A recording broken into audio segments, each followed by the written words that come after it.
નમસ્કાર. જૈન સંઘ અને જૈન સંઘમાં આટલા બધા તપસ્વીઓ અહીંયા હમણાં કહેતા હતા કે ભાઈ અમારે આવવામાં ટાઈમના માટે, પણ અમારું અંદરથી દિલ એવું હોય કે આટલા બધા તપસ્વીઓને એક સાથે દર્શનનો લાભ મળતો હોય તો અમે શેના માટે છોડીએ. આપણી તો સંસ્કૃતિ છે કે દર્શન માત્રથી આપણો ઘણો બધો ઉદ્ધાર થાય.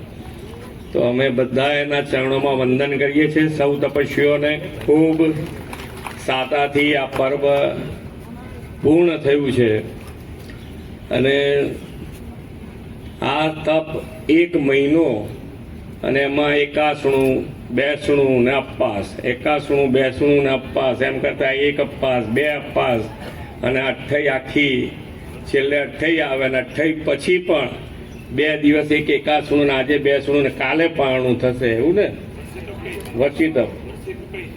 વર્ષી તપે છે. એટલે ખૂબ જૈનોમાં તપશ્ચર્યા અને તપશ્ચર્યાના માધ્યમથી ભગવાન